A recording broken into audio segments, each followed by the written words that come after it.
Deuxième journée de la Semaine africaine des sciences organisée par CERDES N9. Sous les auspices de Madame le vice-recteur, il a été procédé aux cérémonies d'accueil et d'ouverture de cette journée sous le sous-thème « Combler le fossé genre dans le domaine des sciences et technologies ».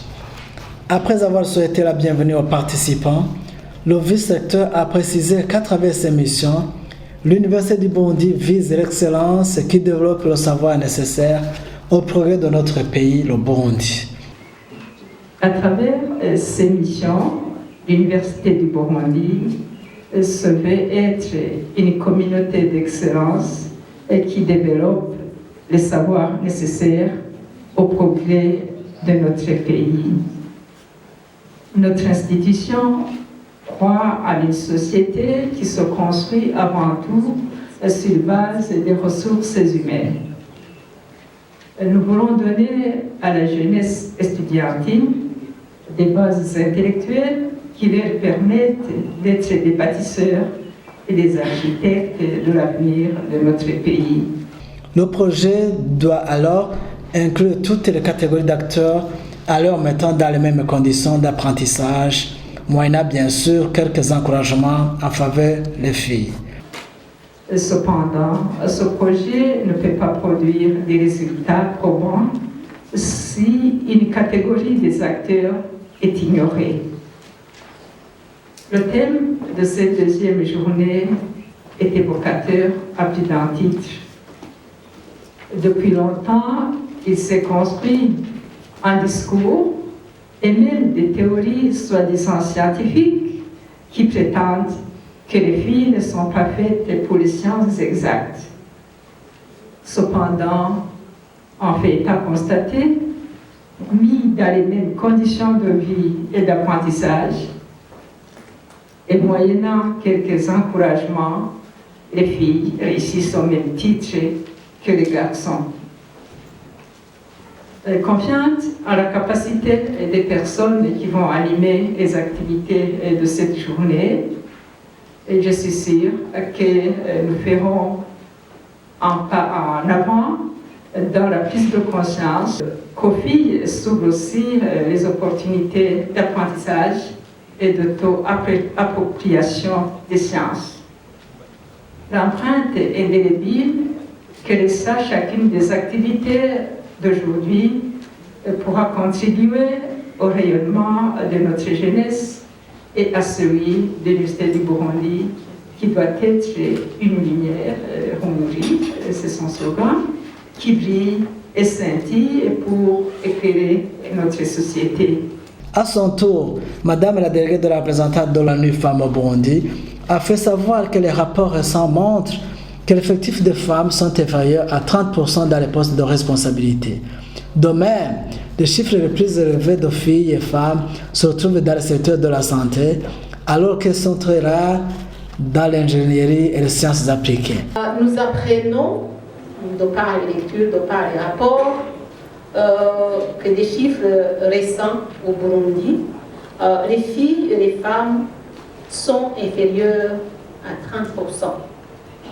Je fais référence à 30% parce que vous savez que les textes nationaux ont la base d'un minimum de 30% dans différentes sphères. Et là encore, ne se retrouve que dans le secteur de la santé et rare dans l'ingénierie. Combien de femmes dans les sciences appliquées, par exemple?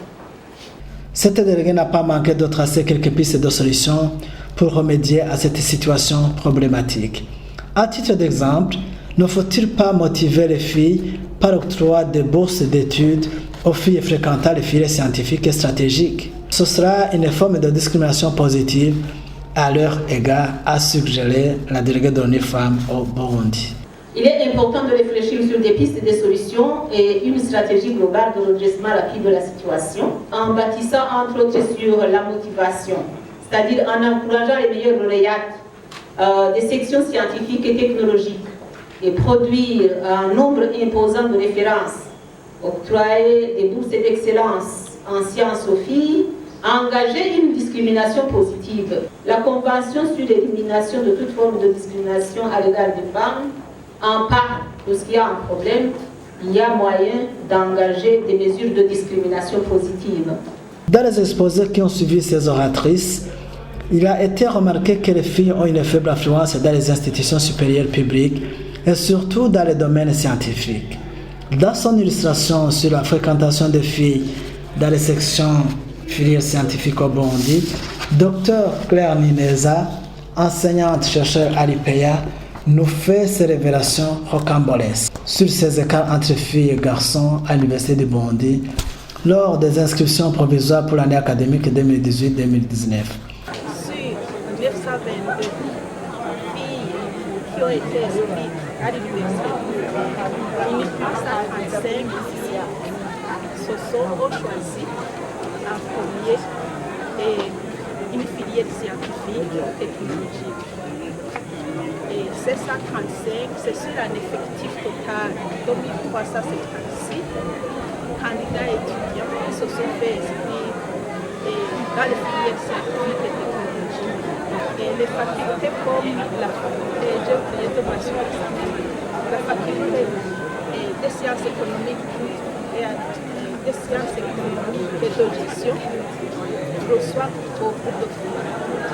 Et même surtout les filles qui ont fait la scientifique à l'enseignement post-fondamental ou au secondaire. Durant cette semaine des sciences en Afrique, le CRDS et le NEF ont organisé la décoration des filles Miss Science 2018 pour encourager cette catégorie d'étudiants.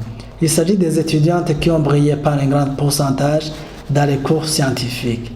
Le thème à développer était proposer une stratégie d'incitation des filles pour entreprendre les sciences au Burundi, en décelant les forces, faiblesses, opportunités et les menaces qui jonchent le cursus scolaire et académique des filles au Burundi. Miss Science 2018 n'a pas caché ses sentiments de satisfaction, plein d'émotions et d'encouragement au cours de cet événement scientifique d'envergure tant nationale qu'internationale. Gloria Pierrette, de la faculté des sciences. En département de physique, je suis en bac 3.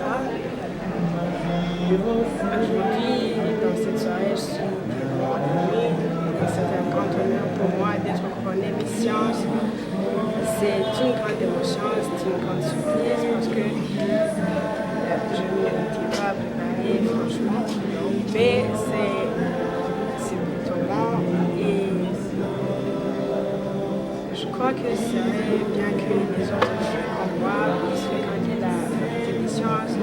Non pas bien sûr pour être des Miss, mais pour exploiter leur talent, pour développer leurs connaissances, pour pouvoir suivre leurs ambitions, pour pouvoir tracer le chemin de leur vie par le biais de la science, parce que la science c'est le futur, la science c'est la vie. Merci. Les organisateurs de cette semaine et l'ambassadeur du Next Einstein Forum n'ont pas manqué de couronner et primer les femmes enseignantes des sciences à l'université qui se sont distinguées dans la recherche par des publications scientifiques dans des revues internationalement reconnues.